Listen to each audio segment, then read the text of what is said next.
episode of Directorpiece Theater with your hosts Adam and Abe. You know, I don't like to prematurely judge our new employees, Abe, but that guy sounds handsome. Don't you agree? I he sounds like handsome. him better. Oh, yeah, Is he's that- better. Yeah, Yeah. definitely better. Just a lot cooler. Like something Yeah. about him just seems cool. Yeah, I like hear I want to cool. hang out with him. I hear cool You know? in that. Yeah, I agree. Like I'd buy him a beer, you know? Has he asked you for a beer? Are you just, no, you're I'm just offering? saying. Oh, He's the okay. kind of guy I would like to have a beer with. Well, now you're going to have to because he's listening to it. So now you're getting him a beer. Hope that was worth it for you. What kind of... See how I turned What is that on this you? show? You Yeah, generous what is fuck. this Yeah. We're already starting early in the morning. All right. Yeah. Just starting real early today. Because my God, what a thing we're up to today. My God.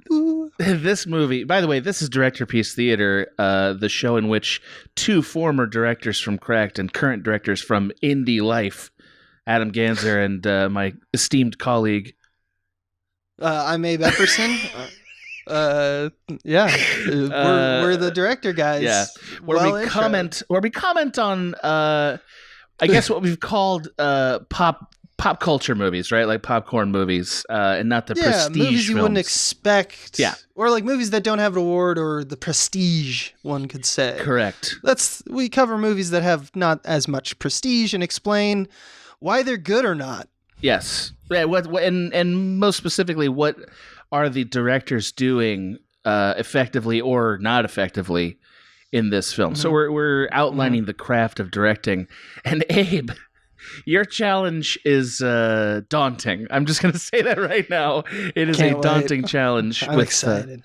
This, I know you are. This film, which is 1977's House.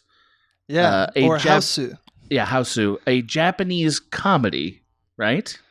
Mm-hmm. Japanese horror comedy. They're calling it a comedy, though. I'm just pointing that right. They know it's a comedy. Yeah. It's absolutely a comedy. 100%. It absolutely is a comedy. Now, when I first started watching this film, because I'd never seen it, and you suggested it, I thought maybe you were trolling me.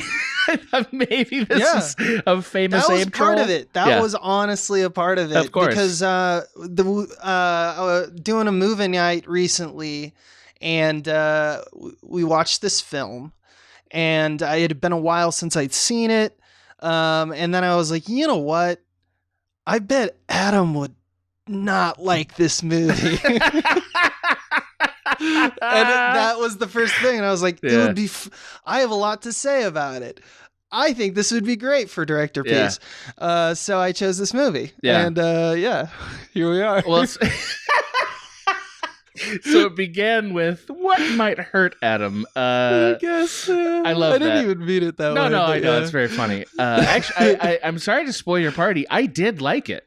I did like it. That's fine. That's even better. Because now we can all immerse ourselves. In the craftsmanship. Right, now we can actually appreciate the film.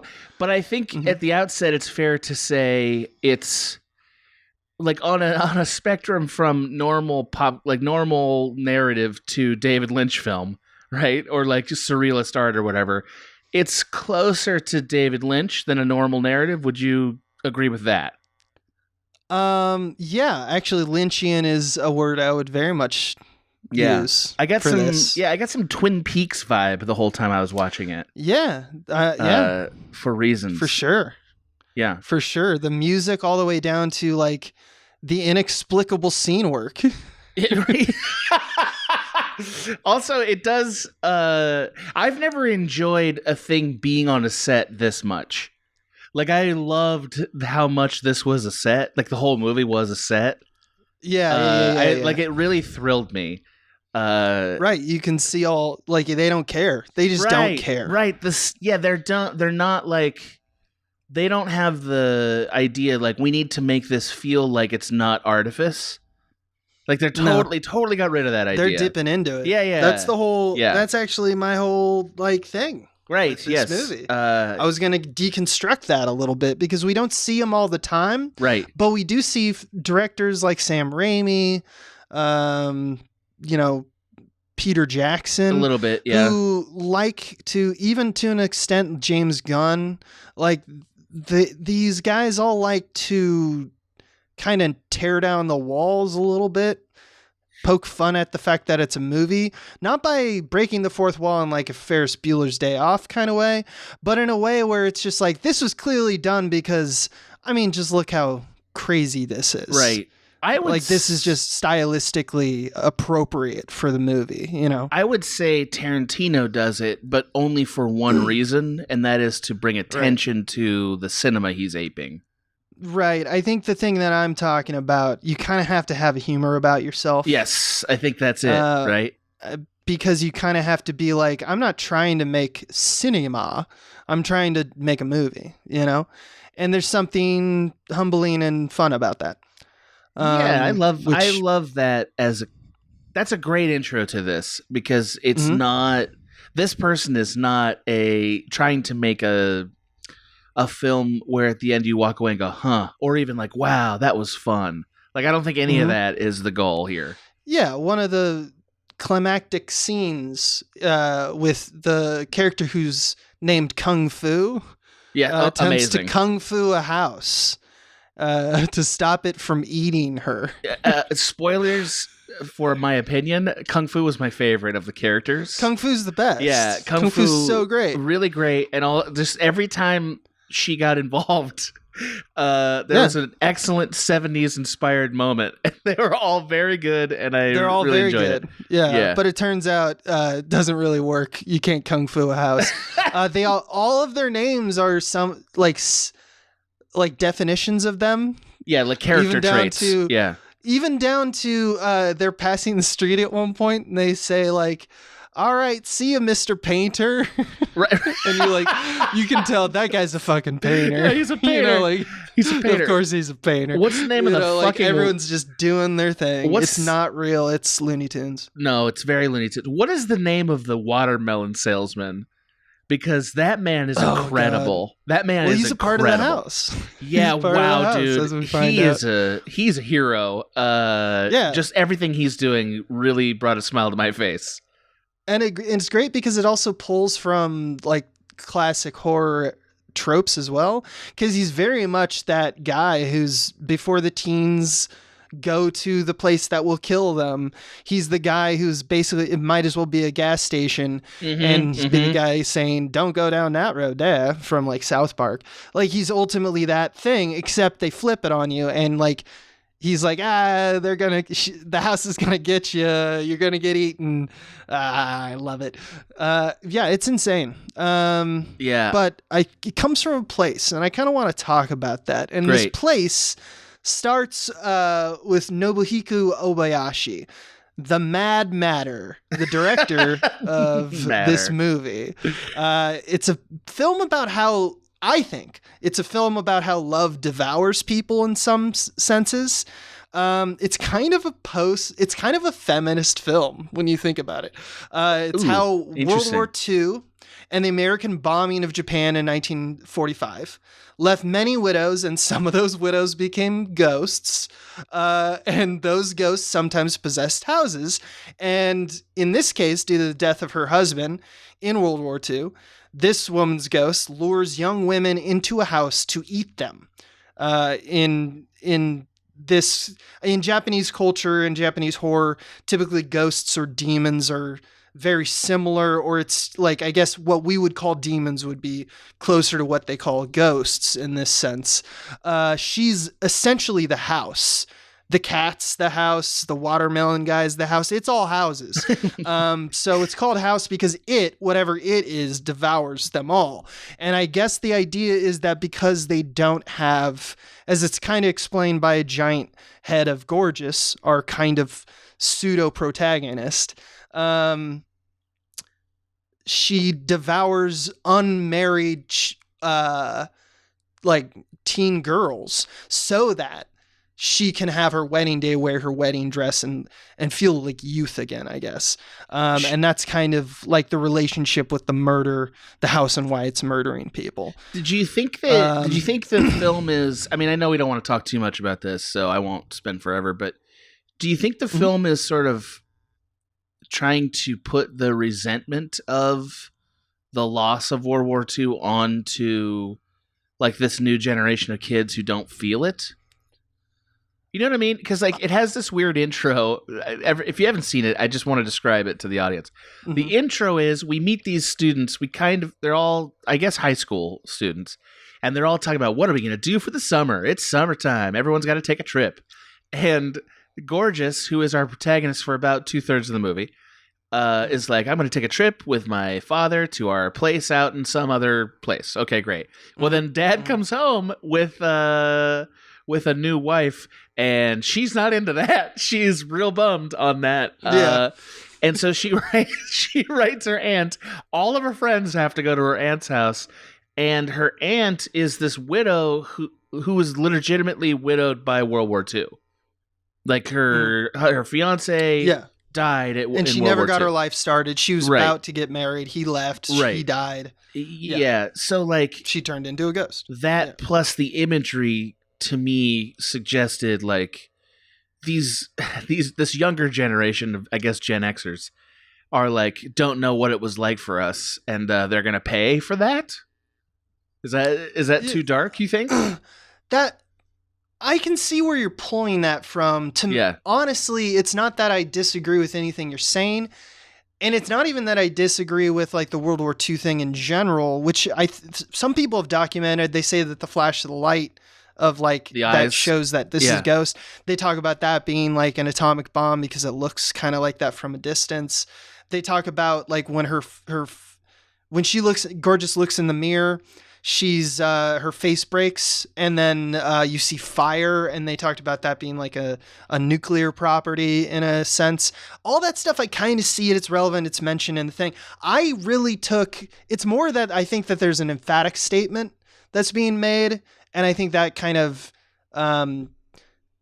is more prominent than the other kind of commentary. And that is that, like I said, I think it's kind of a feminist movie. Interesting. Especially given Japan, and kind of like you have to consider the era in the culture that it's being made from. It's not a statement that they could really say and get away with that easily. We see that with a lot of Asian, especially Japanese cultures, cinema in the 60s and 70s, who kind of were late to the feminist kind of being it, where it was like public knowledge, or even, like people stood by it, and there was a movement there. It happened much later in that country. And the reason why is because it's like the idea is if you're an unmarried girl, you're being set up for a house. Like essentially it's a house to die in. Right. Man is going to provide for you and going to essentially strip away all aspects of your personality, which is why their names are very literally, their identities are based on like what they like, and who they like. Professor or prof, they call, is really book smart, and kung fu likes kung fu and is athletic. So their identities are stripped away from them, because the idea is that you get a husband and you live in a house and you're now a housewife. That's to me what like. And this is not like super deep for me. Like obviously it's a horror movie and it's a comedy. These are just the things that it's dropping. And I feel like of all the things to pick up, that seems relevant. That may be, once again, me looking into it, but I see that much more than the World War II thing. I mean, and the cultural generational thing. I completely agree with everything you said. Everything you said. I accept both of these interpretations as being totally valid. Because they're both I can there. Talk about this movie for days, right. And there's many disciplines specifically I can talk about, I feel like. Yeah. But today I want to focus on two specifically, and that's editing and effects, because I think that that's where Obayashi is at his best, and it's the most fun, and it's what makes the movie work to me. It's the most memorable thing about the movie, I would say. So this director uses like just a bunch of different techniques, like a house worth of techniques, one could say. Okay. Basically every type of cross dissolve you can think of, and this is not just editing. Quick textural cuts, various color filters coming from camera. He uses stop motion, animating and rotoscoping directly on the film. He uses other frames in the movies as mats and prints them over other frames in the movie, which is a technique I really hadn't seen before or since. He literally burns film at one point. He like scorches the film as like a matte consideration. It's insane. And the whole movie, like, I'm glad you're on board. It's pretty wonderful because of these things. I want to give a note that it is in the Criterion Collection due to its cultural significance. I think it's not because it's a good story, has great acting, or is a particularly smartly written script, but it's technically brilliant and ahead of its time. And even then, it's not like technically impressive like Christopher Nolan rotating a whole hotel hallway. It's not impressive in the sense of like, look at this set piece. That is just a lot of work went into that craftswork. It's just a lot of different things that he didn't have to do, that he determined I must do this in every scene. Yes. I must do a lot of things. And they're very simple maneuvers. And it's a kind of, that's what establishes, I think, what we're both talking about with that like fuck you tone, that if you haven't seen it and when you watch it with an open mind, trust me, it will win you over with its comedy and its atmosphere. He is working so much harder than any director of that genre or like at that budget. Like, he's working really hard to create the effects. And as a person who is at least somewhat versed now in effects, he does know what he's doing. Like, I think an amateur viewer of this might think this guy, like, they might see sort of the like a Tommy Wiseau in here. You know what I mean? Like, be like, this is nonsense. I want to assure you it's dramatically different than a Tommy Wiseau because he is intentionally doing every single thing he's doing, and they're hard things to do. They're not easy to do. I mean, the processes individually aren't hard, but it is hard considering the rapid fire that he just throws them out there. He's just like, do a weird scene transition. All right, we cut to another shot. All right, it's doing something weird with the camera. Okay, and then we pan over, and it's actually a continuity cut for a different thing. Iris in on that person's face. Flip that footage, reverse it. Like, he's just Frankenstein's monstering it, and that's what's hard. Sometimes it's just the sheer amount. Yeah, it is. It's the volume. That's correct. But sometimes, and this is why I compared him to Lynch earlier, sometimes he achieves a really deep joke, even, or like, or horror beat, or just like, I don't know, like a feeling of wow with these effects, like in a way that you wouldn't if you were just doing great scene craft. Yeah, you know, and that to me says something. Like, David Lynch is the best at that. Like, that I've seen. If you want a good example of it, watch. This is a terrible scene, but watch the scene. There's a masturbation scene in Mulholland Drive where David Lynch uses basically like an unfocused camera shot to deep effect, I would say. Yeah. And like, there's a bunch of stuff around that sequence that are like, what? And they're all very effective. This guy's like that. He does stuff like that, and it's very impressive. Yeah. Yeah, and he gives you the time when you can tell you're in good hands because he gives you the time on stuff that you're like, I'm very confused about this, and not in a way that I was confused earlier. You were very clear earlier, so why are you confused now? Now I need to ask the question, is it me? Am I Oh, I see what you're doing there. It's like that kind of slow roll. And then other times he's just like, nope, there's no point or purpose. It's just fun. I'm just going to throw a bunch of fun things at you. And that's why, you're dealing with like a tempered voice. And that's what I love about it. Like, first of all, comedy directors rarely try stuff like this. No, that's one awesome thing about it. And like, if we're gonna have films like Un Chien Andalou and stuff included in like the canon of great filmmaking, this belongs in there for that reason. I have no problem whatsoever with Criterion being like, this deserves to be preserved because it's such a strange artifact, number one, and number two, the filmmaking is pushing envelopes of meaning. I don't know if it's always successful, but it's doing that. Yeah. I mean, there's a lot of movies in the Criterion Collection, and once again, they talk about its cultural relevance, less if it's good or not. Yeah. Usually that's because it's good, but there's arguments to be had. I might do one Directorpiece at some point on The Rock, which is in the Criterion Collection. Michael Bay, I think it's very good, at what Michael Bay's good at, but Michael Bay isn't good at a lot of stuff. He's just very good at a few things, and he knocks it out of the park in The Rock. That's for sure. I did not know that was in the Criterion. Anyway, this is not about The Rock. Yeah. I want to talk about some key examples. I kind of pointed out. I'm going to point out two big ones, and I'm also going to list a bunch as we go. But the first one that I wanted to talk about is the opening shot / sequence. And I want to talk about it as it relates to photography and post-processing, because he does something very interesting. And I think, like any filmmaker who takes themselves seriously, they should be taking themselves seriously from frame one. And in a way, almost every good movie I can think of, the first frame is something that's trying to do something. It's like saying, I am here, I am movie, I'm declaring what I am emphatically, get ready.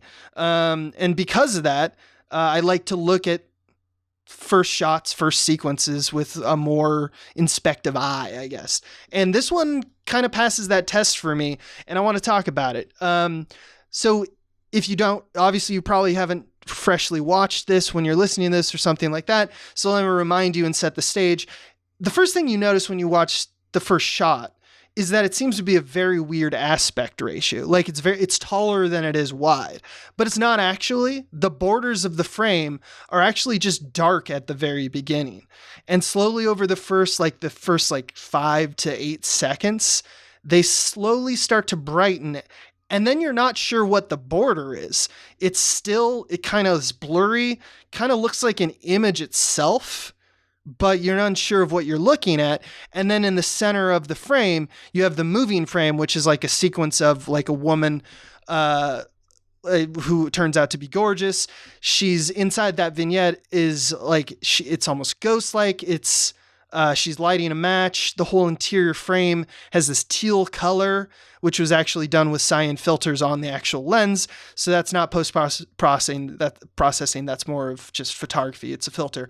And then kind of all at once, within like 8 seconds, the teal color is removed. They literally physically remove the filter while they're shooting. The actress takes off her veil, steps to the left, and you realize it's a school chemistry lab that was set to look very spooky for a second, to make it look like it was kind of reminiscent of the hotel that, we spend most of our time in the movie. Now, when she does that and she starts to take a step to the left, what happens is you'll notice that the still image border, which has been hovering over everything, like the outside vignette, is actually a freeze frame of the shot that you've been watching. And so when the middle section of the movie catches up, middle section meaning physically in the center of the vignette, catches up to the border instantly disappears because it's obviously seamlessly disintegrated by the full frame now being photographically consistent. Does that make sense? Yes, it does. Absolutely. It's hard to describe. I'm surprised. Yeah. I was surprised when I was watching it to hear you tell me now that it was being done by a filter in front of the camera. That's the part that really strikes me as like, wow, really? That's how they make the teal stuff. They do it later with red when it's the cat's blood sequence, and they're like, it's like a boat, almost like the hotel has become a boat. The reason I say that is that that involves having to manipulate the camera itself in shot and still execute a focused moving shot. So like that makes the entire shot much more difficult to do. It's actually not that hard from I've done assistant camera. Okay. It doesn't look that bad when you just have your hand on the filter the whole time. And then you just pull it, yank it out real quick. And it looks okay? Sometimes depending on the lensing and stuff like that, sometimes it can really look like, it clearly moves from top to bottom. But there are spherical lenses as well, that you can adjust it and change that, which is probably what they did. They could have treated it in post, but I don't think so, because that type of thing is so easy to do in camera. But I think the important part of my description is just the weirdness of choosing to have a border that's blurred and is the outside crop of an image that we're going to see later in the sequence, and having the center image be cropped such that like it's like desynchronous in time. It's very bizarre. It's a bizarre feeling. And then once they catch up, you go, oh, that's what that was. And then they both kind of proceed together, and the movie's, has begun. So this to me is starting to show a few things that this guy is already doing. He's going to do heavy mad elements in his movie. And in post-production, the way in which you do that is you literally are printing, you print, like you have a work print, and then you splice film on top of that, or make cuts or whatever you want to do. And then you make another print. So he's like copying frames on top of frames in order to create these effects. And so once that workflow he figured out, he just went crazy with it. And that's what we see in this movie. It's the same thing as if you were to draw on the frame, which he actually does in this movie. What I thought was really interesting with the idea of the frame hold on the full frame and then the inside like vignetted part being like a different story makes it a box within a box. That's the ultimate effect. And to me, once you start thinking about that, that is this movie. Its first shot. It's a story of a young girl getting overwhelmed by a demonic force, which results in her essentially becoming hollowed out and used for the cyclic purpose of a demon's presumably generational attack on groups of young girls. Like it feeds on them and it saves some of the discarded parts, but it hollows out their souls to hoodwink and lure more girls later. She's dressed specifically in that at the beginning, like her aunt, who is kind of the way in which we get in this, like she becomes the new aunt by the end of the movie. So it's a box within a box. The inside vignette is the house starting the story, which then the 1:37, which is the Academy aspect ratio that the movie takes place in, the full frame. The story can only once begin once the light has been extinguished. She actually lights a match and extinguishes the light. I don't know. Symbolically, it's just weird why they did that. He doesn't do other symbolic stuff. It's just at the beginning, and it started to make it like, okay, so he's going to use these industrious techniques to accomplish this kind of madness. And he takes a shot at the very beginning of the film saying, I'm going to take a box within a box and try to have them symbolically represent what the movie is actually going to do. And I thought that's kind of great. I mean, that's kind of it's great. Fucking awesome.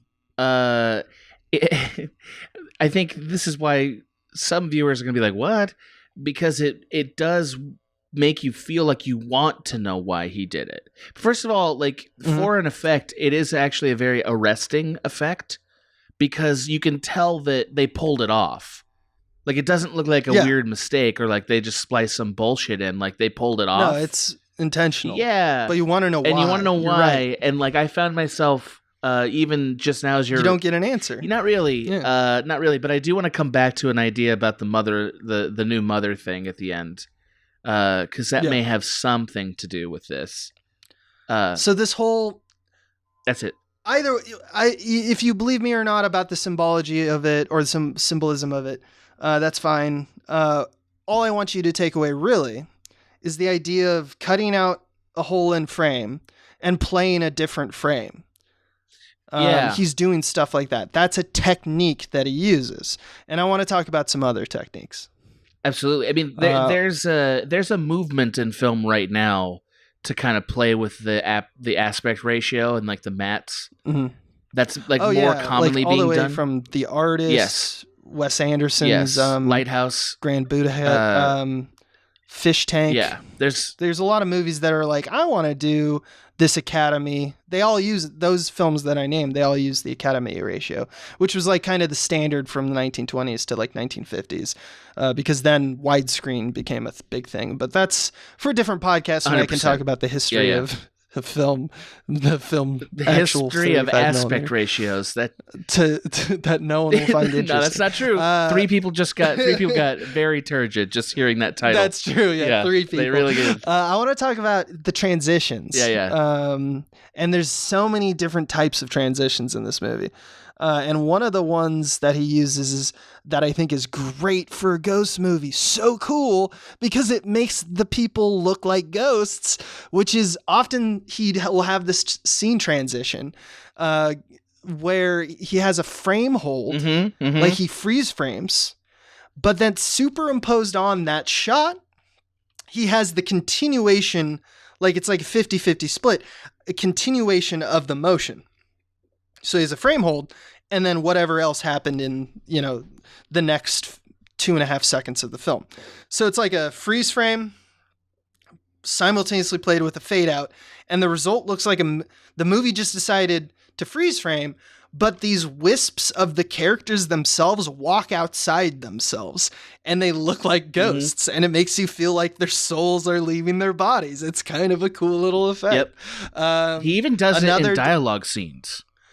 Like yeah, they'll he just does be it talking whenever he and wants. do it. Yeah, he does it whenever he wants. Really, that's what's kind of, you're gonna have to admit that there's just a joy to it. I don't know. I'm just on the ride for I'm not trying to defend it. I'm just saying that's why I like this movie. Yeah, totally. Another thing he does is he does transitions through camera. Like, for example, when the girls are waiting for Gorgeous at school. I'm going to talk a lot about Act 1 because the thing you start to learn about movies is that, I think, your first 30 minutes or 45 minutes, you're doing all like if you have tricks, you have a bag of tricks, you're doing all those tricks by then. The second half of the movie is kind of like the results of those tricks. So most of these techniques he uses, he comes out of the gate swinging. So, so the transition through camera. When they're waiting for Gorgeous at school, they sit like in a line on a bench, and behind them are girls playing, and the camera is whipping like crazy every like second or so. The camera whip cuts, meaning camera whips into a shot of a single person and whips out of a single shot of a person, and they can like cut in the middle of that whip pan, and that makes it seem like there was no cut at all. Sometimes he does the same thing, but with zooming in on the footage in post and panning between each of them. And it's how rapid these transitions come that it becomes kind of the impetus for the scene. Like, the scene is only memorable. Otherwise, it's just a bunch of girls saying like, I'm kung fu and I like this. I'm sweet and I have a sunny disposition. They're just saying what they are. And it's not that memorable. It's just normal, like, character exposition. But it becomes memorable because it's just like, I'm going to never stop cutting. I'm just cutting constantly. And the scenes themselves in this movie are rarely longer than 1 minute to 2 minutes, especially in Act 1. Most of them are cut up to become like this kind of blitzkrieg to the senses, where he'll like freeze frame, crossfade, zoom out to a new scene, immediately put an iris on shots of girls' faces, cut to the wide shot, more irises. Another technique is also a camera consideration or photography. When Gorgeous becomes possessed, there's a sequence where she acts like the phones are down when they're not. And it's more or less a one-er shot with a few of the girls who aren't dead yet in tow. And it's a shot with a slow shutter speed. How many people... Should I go into what's shutter speed? I think you probably need to, because I don't think people know what it means. Like, I don't think you need to explain the technical pieces. I think I can give a good, concise, clear definition of it. It doesn't need to be super technical, I think, but it does need to explain the concept. Okay. Yeah. So when someone says that you have a slow shutter speed, what the effect or the result is that the motion on screen is very stroby, kind of like it's stuttering. It's the same technique used in Gladiator, but on the reverse end. In Gladiator, you see like grains of sand, very like refined, moving quickly in the fighting pits when sand is kicked up or whatever.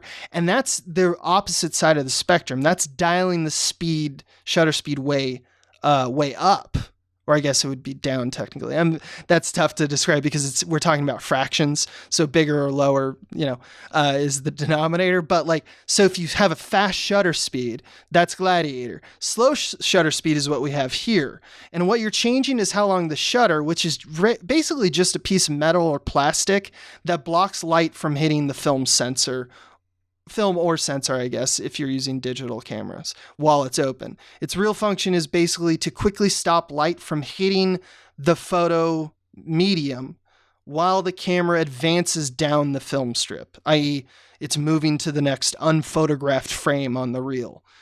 Otherwise, you'd have this kind of directional blur because the pin that would grab the perforations or the holes on the side of the films, when you think of a film strip, that would pull it down and you'd see a drift because all those photons would be hitting the sensor and it would be like, oh, and then all of a sudden you just have this exposure that just drifts and bleeds, image to image. So to get around that problem, they just invented a blocker, a thing that says, all right, close your eyes. Now open your eyes. Now close your eyes. Now open your eyes. So it's the same kind of thing, but imagine it 1/48th of a second or 1/4000th of a second. And that would be the difference between like a normal shutter speed and a very fast shutter speed. Interesting. Does that make sense? Yes. Shutter speed. Yes, it does. I mean, I had this explained to me in film school, and it still was always a little murky, like how it works. But I do understand that the fast shutter speed produces this really crisp, detailed image, like the kind of thing like you'd see in Saving Private Ryan when they're at war. Mm-hmm. Or Gladiator when he's fighting in the sand like pits. Sports photography. Yeah, if you ever wonder how they can get that crisp golf ball on, like moving in a sky. Right, and a slow shutter speed creates part of that creates this like sort of bleeding. Right, you said strobe. That's a good word for it, but sort of like slow motion almost. Stuttery. Yeah, stuttery look. It's stuttering. Yeah. But it's not frame. It's different from frames per second or your frame rate. Because your frame rate would actually, the actions themselves would be slower. Right. This doesn't do that. It's just taking a photo less often. Yeah, for less of it, right? No, that's frame rate. It's taking a photo, it's letting the exposure happen less often. And it also means that usually if you have a slow shutter speed, you have to stop down on the iris, meaning you have to make things darker because so much light is getting in now because your blocker is not there as often. Anyway, that's the effect. He uses that in this movie, and it gives this feeling of, I typically don't like it in movies. Me neither. But this one I didn't mind because you're supposed to feel kind of out of body experiences by the middle and second half of this film. You're supposed to really feel like this is like a fever dream. This is like this movie. Were it not a comedy, like if I was telling you, this guy's burning frames, he's just like throwing like rocks and shit onto the frame and printing that stuff. This guy spent so much blood, sweat, and tears on this thing, and it's a horror movie. I'd be like, I'm pretty sure this film is haunted. Yeah, like The Ring, but it's a comedy, so he's doing it intentionally. I guess. I mean, it does work here though. Most of the time in movies, you'd see it with like bad flashbacks, usually of like traumatic events. Like those are the kind of circumstances you can imagine somebody employing this trick. But this movie, it's to explain that she's not herself, which I think the director thinks the performance itself would not be enough. And he might be right about that. He might be right, but she's acting very spooky. Yeah, she's acting spooky. You can kind of put it together. But I think in a world this zany, it kind of you need a camera trick to every tell stuff. Sequence kind of needs a trick. He definitely bailed on the idea of the actors are going to carry the meaning. He definitely bailed on that idea. Yes. Fine, so that's fine. He made it louder. Yeah, he did. Let's talk about editing for a little bit more. Non-linearity. Or the fact that things don't happen in their normal, time signature that we see reality in is a big part of this movie, obviously. A lot of movies about dreams are like that. And this one's about possession, so makes sense. In the scene with Gorgeous learning, early in the movie, learning her dad is taking a new wife, Obayashi has these quick cuts during the dialogue scene that are discontinuous shots from the same sequence. Like Yoroko, who's the new mom, asks Gorgeous, we should be friends, and you're so beautiful. And then it cuts to a shot of Ryoko when she was in her introduction shot, and that shot's also slowed down for just a quick second. And it's like, I think it's just like, for us, it's us to be thinking, okay, we're in Gorgeous's head. And so when she says this beautiful woman is telling Gorgeous that she's beautiful, she's reminded, oh no, I'm not beautiful. This woman's beautiful. I think that's what we're supposed to think, because it's kind of like her version of what beauty is. And I'll also just note that he intentionally films this scene through like a latticed glass window. Yeah, so there's... I think to imply that this is where the breaking begins. Yeah, there's glass that has bevels so that there's diffraction of the light. So as someone crosses over like a window pane, the edges of the window pane, part of their head is like warped because the actual light is warped. Well, he uses specifically the fractured image of her again when she gets possessed. So I think it's safe to say this is the beginning of her transformation. Her father mentions in that same sequence how Gorgeous won't have to like mend his shirts anymore. We just throw in a quick cut which was to very that funny of her, by the way. In this funny because it's in the same space, like they never leave this balcony, and she is mending shirts for him, and he's like, yes, very good job mending my shirt. You know, it's just like, it plays the comedy. It's kind of like a proto version of like something that really became a pinnacle of modern TV comedy. Or animation, like think of The Simpsons, where it's like, that would never happen. Cut to the thing that exact Family thing Guy's happening. The most of that. Also, can we just take a minute and shout out to that dad, because his performance is so incredibly disinterested in everything that's going on. He's just very like, he doesn't give a fuck. He's not in a horror movie. To him, this is Thursday. I brought a wife home, so sorry, sweetheart. I have a new wife. I hope you're fine with it. So Gorgeous runs out in that sequence, and she throws the scarf, and as she's running, the right side of the frame, half of the frame, literally like vertically, like the left or the right side of frame. The right side of frame is her frozen of mid-run, but the left side is the scarf falling. And it's kind of like, I think that's him like kind of taking the wind out of the sails of like art films, like saying like, it's kind of like what we do in America to make fun of American beauty. Yeah, right. With like, let's do like, just throw a plastic bag in there. I don't know, just like, because it's just like, the scarf falling. And then she continues running. And it's just like, did that scarf stop time? What is going on? She's she slams the door, and despite the fact that it's a like pristine, calm sunset, not like evening, there's a lightning crash. Like these are jokes that are like, these are like jokes. These are legitimate jokes, but they don't feel like it because I think there's a cultural divide. Maybe a little bit. Yeah. That's funny. The scarf becomes completely absurd here, and also at the end when it's like flying off her neck like she's piloting an old fucking bomber. It's like, what is going on with this woman? She always has that scarf on. It's hilarious. It flies behind her like she's in an Indiana Jones flick. It's so good.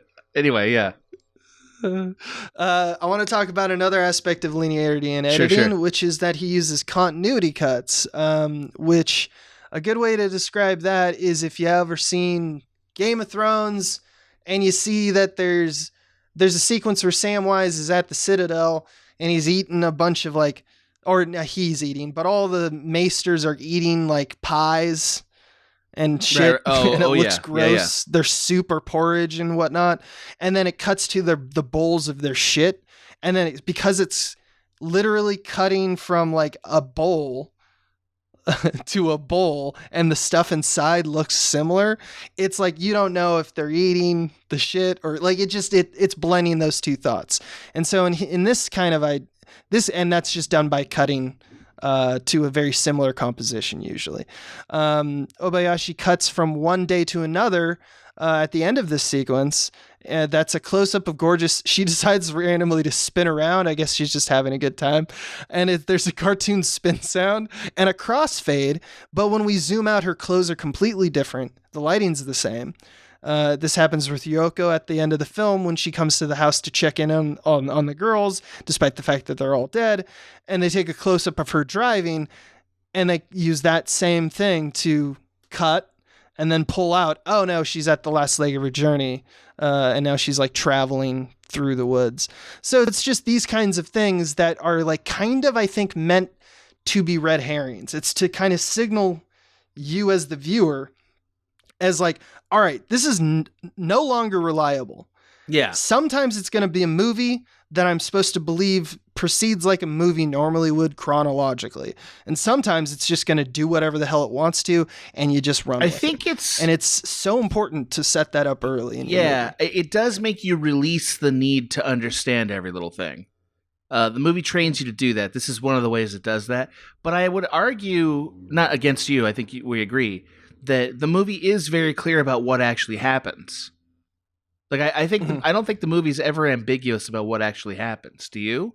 No, because I think he does it well. Because I think he makes it clear to you she's being possessed now, or the demon is in the cat. You know, like there's yeah, that's right. All this stuff is true. Yeah. You know, and it's like, but at first it's just a shot of a cat. You don't know there's a demon in the cat, but then you add all these techniques on it, and you're like, it's a spooky as shit cat. Yeah. I want to talk about the train sequence. Did that one perk up for you? Sorry, the train sequence? Actually going to the house? When they're going to the house, they take a train. Yeah, not more than... I started to get really excited about this movie at the beginning, and then I kind of lulled at this point, and I got more excited about it when the killings began. When the killings began. I'm back. I'm back. Like, for a little while, I was like, what are we doing here? This one actually has one of the cooler maneuvers in terms of transitions in the movie. At one point there's a small scene, and then it cuts to a small boy over his shoulder reading a book on the train, and the book is about trains, and the drawings in the book start moving. And then we realize it's a classic travel montage that shows that the train is getting out of the city closer to the house. It's just a very cool kind of like, what if in Indiana Jones, you know how it has that animated plane that flies through, like, now you're flying to Normandy, you know, or whatever. And it's on a map. It's like that, but it's like a children's book. And it's as if in Indiana Jones, someone opened a map and that map did that stuff. And he's doing that again through matting. Like the book. And then later, so we have a little short animation sequence with the train going, because they didn't want to shoot like an actual train. And I think the train itself was like a train car that they had a blue screen. So that's the reality. So he then mats the girls looking out the window on the day, a blue screen, looking at the animation. So you have live action and animation at the same time. Right. That's right. It's really not well done, because like you can tell that the animation is like starting to bleed on the girls' faces and on the back of the train, like the wall of the key's train not and, great. Outside the window. Yeah. It's not just restricted to the window like it would be in reality, but you know what he's trying to do. And at this point, the scattershot tendency of most of these sequences, it doesn't really feel out of place. Well, no, and also Monty Python was a thing at this point, right? Like, yeah, and I feel like the animation stuff in this movie is sort of that school. It kind of has that vibe. A little bit. Yeah. Also on the train that I'm really into, Gorgeous tells the tale of her aunt and her husband in 1941. I love that piece, yeah. And it's a montage where we would typically say, oh, this is playing in her head or something, because it does like the do-do-do-do-do-do. Oh, yeah. And then it goes to black and white footage of like the man going to war and them in love. And it's a filmic reenactment done for the audience's purposes, right? But then you realize the girls are talking over it and they're reacting to it like they're the Yes. audience saying like, oh, look at that, he's Yes. handsome, or oh, they're making a pinky promise. Kung Fu is more manly than they are, and then suddenly Kung Fu is marching with the soldiers in World War II. Dude legitimately invented the thing that makes drunk history seem unique. That was a really cool thing. I noticed it when we were watching. It was like, oh, I've never really seen that in a movie too much. I loved it. I was also a little bummed because I've been working on a screenplay with that idea in it, but it's okay. It's all right. It's okay. All ideas have been had. That's all right. It's Somebody's already made it. Drunk history exists right there. Right. There, man. Right. Don't worry. No, I'm not you worried do about it it. unique. I'll be fine. You're fine. Yeah. So I want to talk about kind of like a last bit with Act 1. Well, actually, at this point, we were starting to bleed into the house stuff. But I want to talk about combining special effects and compositing. Because as the movie gets farther along and we get closer to like the real legitimate haunts, he's not just throwing all these different techniques at you. He's throwing them at you on top of each other. And I kind of wanted to dissect what I meant by that and just talk about how you see the real virtuoso come into form when you witness all the things happening at once, simultaneously, and the images you're looking at are like deeply like crafted. In the case of special effects, they're usually pretty simple. At one point, we're in the bath with Gorgeous, and her hair climbs onto her shoulder, and then it leaves her shoulder. I did. You see that? Yes. I was a little nervous about that scene. That one's pretty. Yeah. That one's pretty well known because it looks. It does look good. Yeah. And it's the easiest thing in the world to do because this is done by setting the hair prop and then pulling the center of its mass with like a fishing line to pull it into the water. Then you just reverse the footage. And it makes it look like it's climbing on. Cut to something else, cut back, do the same thing, but this time don't play it in reverse. Reverse footage is awesome. It's a thing we don't really accept in movies unless you can do it invisibly. But like, especially in comedies, it's so good. If you're when you're an aspiring filmmaker, by the way, reversing footage is like one of the first things you start dicking around with. Because of the editor. Yeah. I love that they found creative ways to do that feel good. Yeah. We just talked about Quick and the Dead, and we talked about Raimi having a bullet cam because they always got to have a camera that's mounted on something. And you don't have an actor stand somewhere and then run at him with a camera with like a big jagged piece of wood with like a bullet or whatever you want to see on it, and run at them with like essentially a camera spear.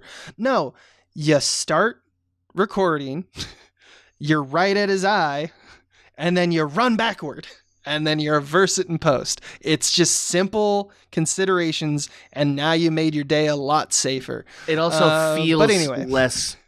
Because of that effect of reversing, it doesn't feel like it's happening in real time, which actually makes that particular effect work better. Yeah, that's also true. It does have a look and feel. So what you said about Invisible, which by the way, Obayashi does invisible reversing frame. He also does one with the man who turns into bananas. He just says bananas, and it just cycles like point A to point B as his like chest is convulsing, and it's just like he just put the reverse footage on a loop. He does that a bunch. So he's doing all that stuff. He does a lot of weird stuff like that. He does some forward and reverse stuff in a way that the only time I've seen it done funnier was in like those old Horsehead Businessmen sketches. Remember? Oh no, that's a deep cut. I know it's a deep cut. Yeah, but there's a sketch comedy group that like loved Noah Byrne, who's in it, Tyler Brown. Yeah. They're very funny guys, and they loved reversing and it was footage. Super funny. It just became funny. It's super infectious because they loved it so much, and they kind of in the same way that this guy pulled out all stops. You kind of just start embracing it. There's another compositing trick I want to talk about. That seems very complex, but once again, it's very simple.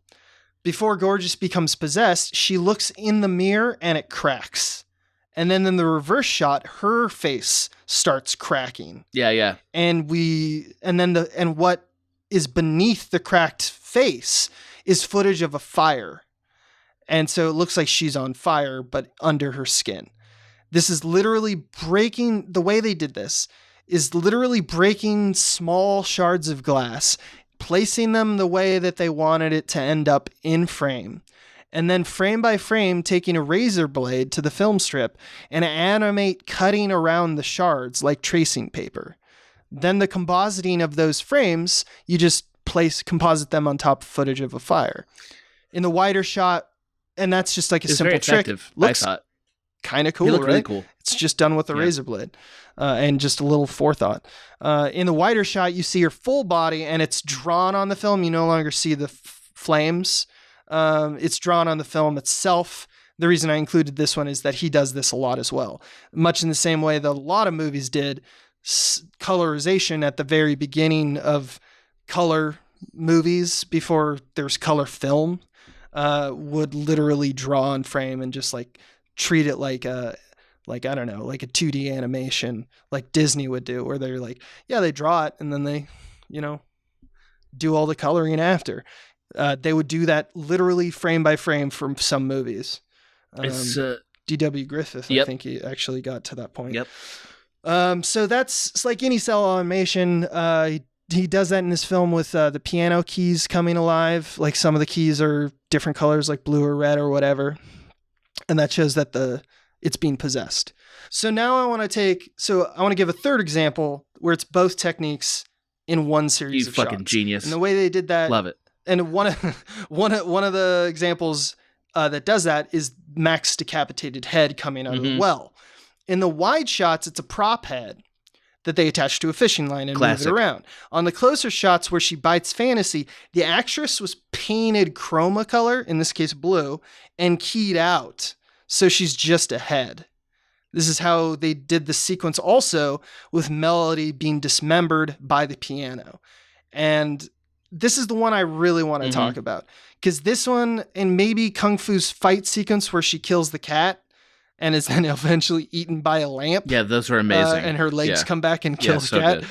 Good. The Melody being dismembered by the piano and the Kung Fu's fight sequence, that they're going to use every single technique that I've talked about so far all at once. And those are the following elements. They chroma key paint the actress and her body parts, and then they shoot them on a blue screen to composite them and have their own like layer. If you think in terms of like Photoshop or something, they layer that one layer on frames. There's a large puppeted piano with wires and movable parts. They literally paint on the frame to highlight the keys and her hands becoming possessed with like red and blue. And even on the sides at some point where they're just doing jagged lines to show like, shit's going crazy. We don't even know what those lines are, but they're painting it on it just to make it seem more manic. They blue screen the entire action in the side shot of the piano and the actress inside the piano, and probably I think another actor kicking legs out of the piano. That's like a built thing they put in a set. They put that on a green screen, so then that could be composited. And then so you have those things, all the drawings, all the actress being composited, because at this point she's in many body parts. So like it's just her arm over here, it's just her head over here, etc. The third element is then to put behind the blue screen piano footage of the house, which itself is altered. It jump cuts, despite the fact that the foreground doesn't jump cut. It slows down and speeds up. There's some warping done with lenses as well. There's whip pan cuts like earlier in the movie, like the bench sequence at the school. And then sometimes the film will just quickly cut to random shots of ghosts and hands and bloods and cats to do that non-linear kind of what's going on, kind of to take you out of the timing of that. They usually use that with the other actress and the goldfish bowl. They reverse footage for no other reason to be creepy. Often with the background element, the house is just, footage is reversed. I don't know why. And so he's basically building, here's my bag of tricks. I'm going to open them and display them for you all. And this is my act one. This is my up to my midpoint. I'm going to show you them kind of one at a time, do this kind of transition thing, get you kind of familiar with, I'm going to play it fast and loose with these techniques. And then his big set pieces, he goes, guess what? All at once now. It's really a lot like an opera. Yeah. So, I don't know. The point, I think, in the end is that this pace and constant reminder that the filmmakers play with the medium itself makes elements that wouldn't work in other films. Like you alluded to this earlier. You would say, like, these are too rough around the edges, they're too imprecise or too loud. But in Congress, here, it works. It establishes that kind of fuck everything tone that I think later work by Sam Raimi or Peter Jackson or, like you mentioned, Lynch, were doing. I think horror opens itself specifically to it because you already have like a huge effects budget in terms of your budget. Like, not saying that this movie had a huge budget. It actually had a very small budget. But a bigger majority of that budget went to like the effects and compositing and stuff like that. So that allows for a playground for the filmmaker to play with. And if they're already going to have to do all that gore stuff, they clearly found all the stuff kind of funny. Oh, yeah. Sam Raimi and Peter Jackson, too. They're like, look at this head. This head is stupid. Let's make a joke about this head. I can't speak it to if those two filmmakers in particular were influenced by this movie. But I think that the years line up, and at the least, they're all kindred filmmakers. Yeah, they share a spirit, if nothing else. Yeah. Yeah. And that's kind of my spiel. It was a great spiel. Do you think that if you gave this guy like a bigger budget, that he would make an excellent film of this style, or that it wouldn't make a big difference? I don't think... I don't know, because you never know until you see it. I do think he does this very well. And a good example... here's a good, to answer that question, I would just bring up Sam Raimi. Sam Raimi did the same thing with Evil Dead 2, right? He's kind of achieving the same tone that House achieves. So when they give him a Spider-Man, he toned it down, right? He said, he had to, right? I mean, real movie. It wouldn't work. Well, it's a corporate movie too. He knew that. I think that. Now, obviously, Obayashi and Raimi aren't the same person, but I think that just all I'm arguing is a not necessarily a compulsion, but being good at the thing that I'm talking about doesn't mean you're not good at other 100%, stuff. Right. It just means you know how to do the thing I'm talking about. So, and that's usually a good sign of an intelligent filmmaker, is like they know what the expectation of the audience is. They know how to play with it, and they know how to make you like squirm, laugh, etc. And so there are a couple effects here that are actually very good. I would argue, as dumb as it is, the severed head for the time was pretty fucking good. Like, and consider on top of everything, 1977. Right. So that's the thing. It's 1977, which means we haven't seen Alien yet, right? Didn't Alien come out in 79? Is that when that came out? Around that time? Let me check that old Alien. I want to say, 79. That's right. Yeah, so, like, right. that has another severed head effect in it that is honestly not a lot better. You know, like, it's good, but it's not a lot. It's better, but not a lot better than the severed head here. Yeah. That says a lot about the ingenuity of this filmmaker to me, because that's the kind of shit it's easy to be like, who gives a shit, right? Like, right, yeah, well, like, what are we, wizards? Like, they're gonna be like, nothing like this has ever been done. This guy is the opposite of lazy, like the exact opposite of lazy. Exactly. So, like, this movie brought to mind a certain film that I made in film school, where I was DP, and the premise of the film was this guy gets kicked out of his house, so he moves into a cave, right? And yes, I remember this. So and the director didn't have a strong idea for how to communicate the fact that this gentleman eventually becomes sort of spiritually connected to the cave. Like, and that's sort of the movie. Like, eventually the person's like, I love living in caves. This is my home. And so the director said, can you just sort of, do some crazy camera stuff in the cave to communicate that. And I did that, and we got something out of it, and it was fine. But that is directing, and I don't have any. There's no fault here for that director because I don't know what I would have done. I think this guy would have known what to do. You know what I mean? I think this guy would have had a lot of ideas about how to do that. And I kind of admire it because he's working harder than I work on a lot of films I make. And I, challenge accepted, Mr. Obayashi from the past. Would it surprise you at all that so this guy hadn't done a feature at this point? No, he was a director of ads. Well, he was a producer, and then they wouldn't let him make the film, and so he did some ads. He didn't work for Toho, which is the company. And though it's a little different there because they have like in-house directors. It kind of works a lot like how when you watch Mad Men. Right. Yeah. It does. Yeah. It was more of a like, well, we can't hire you to direct because you're not a director under our employ. So talk about not lazy. So he made a short film, not about House, that got him some notoriety and money. And then people were big fans of his commercials and his shorts. They promoted House before it was even in production. He made products based on House that were released. Yeah. He included a manga, a radio drama, a novelization of the script. A soundtrack was created and released before the film was made, and it's the one you hear.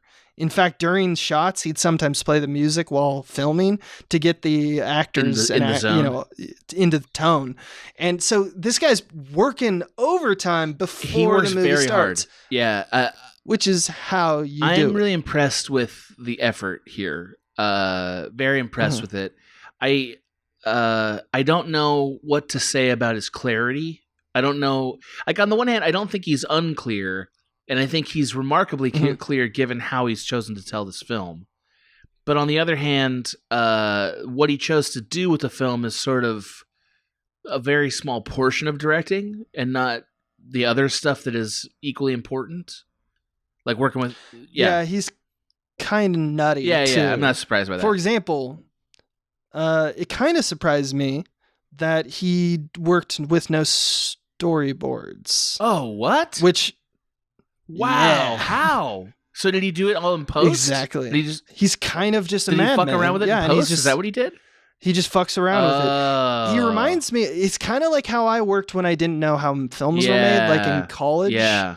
I would just like get what I got. And then figure it out. And then I just sit and pore over for hours what the footage yielded. And I'd mess it up and throw it in the trash. I think it was because I was really in love with the, like writer mystique of like the montage we've all seen of a writer trying to write something and keeps throwing pages into trash and his whole desk is covered. Like, I wanted that for myself. So that was probably more of the impetus than was real. But I used to do that kind of stuff. And I think he's that kind of tinkerer. I made a bunch of films when I was, before I went to film school. I made a bunch of films that were like run around and shoot stuff and then like get into the editing bay and make something out of it. I made like, I don't know. Yeah, because you just wanted to immerse yourself in the work. It's partly that. As opposed to, and that was the fastest way to do that. It wasn't the best film. You didn't care about making the best film. You cared about making the best Having film. Having an edited film made it the best film compared to the world I was living in at the time. But like the editor... And you're learning the tools. Well, these tools are also, I think, the first tools that you use to get immediate satisfaction as a filmmaker. Yeah, they're really because design. Heavy. They're design heavy, and also you can do a lot of crazy shit that make it feel more professional instantly. Like he can't because he doesn't have like Avid or Premiere or whatever. But he still is able to do the same thing that editing was to me when I was 20, which is like I can take just bullshit footage and make something out of it because of this tool. Huh. And I don't want to take away from the fact that I think that Obayashi has a unique like playfulness 100%, entirely of his own. Yeah. Like one of the cooler bits that I saw is like one of the girls, I believe it's Fantasy. at one point is watching the girls do each other's hair. Yeah. And she closes one eye, and then the Wayne's other World eye, thing. and then that one eye, and she's just doing a little game. And then it's really cool, really smart. He decides to make the camera do that. So as she blinks, it cuts to the camera shifting a few inches from the left to the right, cutting between. Kind of feels jump cutty. It's a type of cut you never see in films. Who has a new setup that's only like inches away.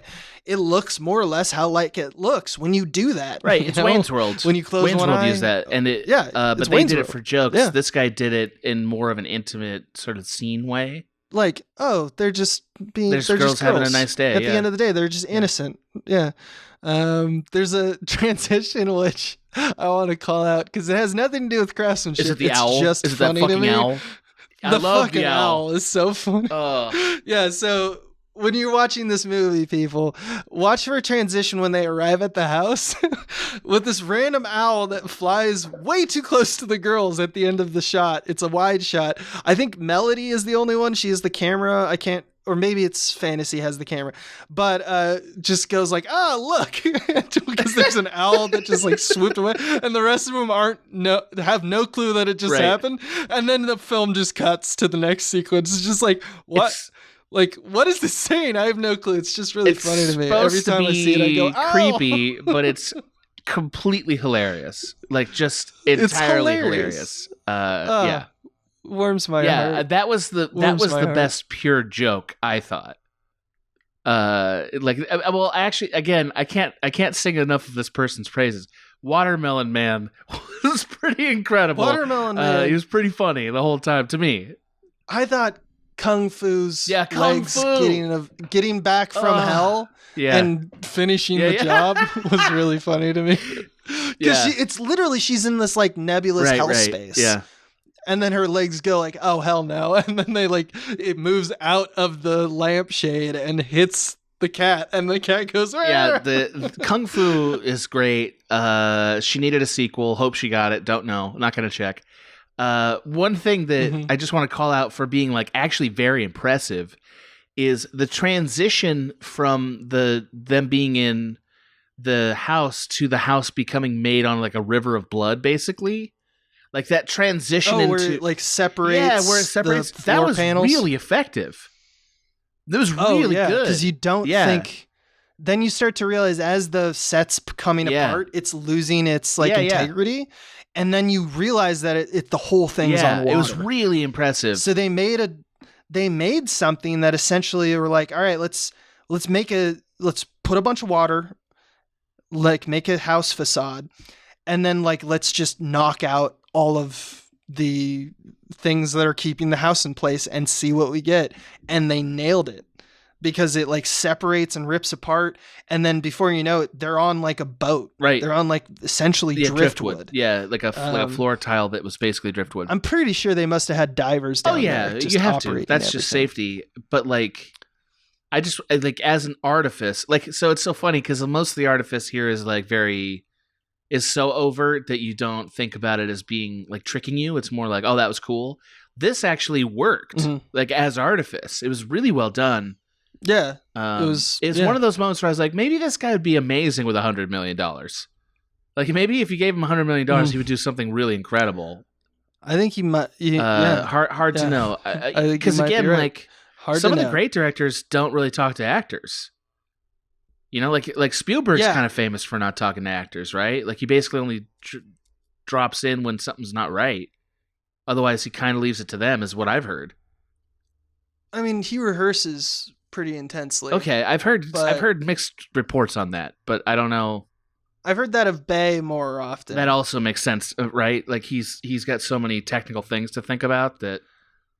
Yeah, well, he just doesn't. He takes the Hitchcockian kind of like actors are sheep. Which, by the way, if you've heard that quote, Hitchcock was kidding. He was making a joke, but he also was a tyrant. That's beside the point, or maybe it is the point. But he was saying Fellini that also as a joke. had a pretty famous. Yeah, moment. they're just like having fun with each other.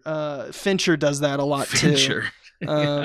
Fincher makes up things in interviews all the time. just for the lulz to troll like Ben Affleck or something. Fincher has a real dark persona. Yeah. But some actors are, they come from like ads or music videos, and they think of actors as moving parts of the frame because they think in terms of movements Right, they of frame. think like image. Yeah. And sometimes those movies are reflective of that. Honestly, I don't think Spielberg and people like Fincher can get away with making films that emotionally are resonant without having some kind of dialogue with the actor. I'm not saying zero. I mean, you can cast amazingly, but your luck runs out when you don't understand why, like if they see what the point of the thing is. I agree. And a director's job is to quality control. But again, this is a movie that I wish this was the right venue for, but it's not. Mystic River is a movie I really like. And it was directed by Clint Eastwood, who's sort of the famous like 1-2 takes and that's it, no matter what. The rehearsals were done on that film without him. As in, like, the actors were like, we'd like to rehearse, and he was like, I don't have time for that. They're like, well, can we do it without you? And he's like, great. You know what I mean? Like, and that's like in the behind the scenes they talk about it. So I don't know. Surprisingly, Anti-Type, he got like 800 takes of. Is that my daughter in there? Is that my daughter there? No way he did that. Mystic River, great sequel to Mystic Pizza, by the way. Boy, you're doing some real jokes. Dangerfield material you got here. I've done these jokes before.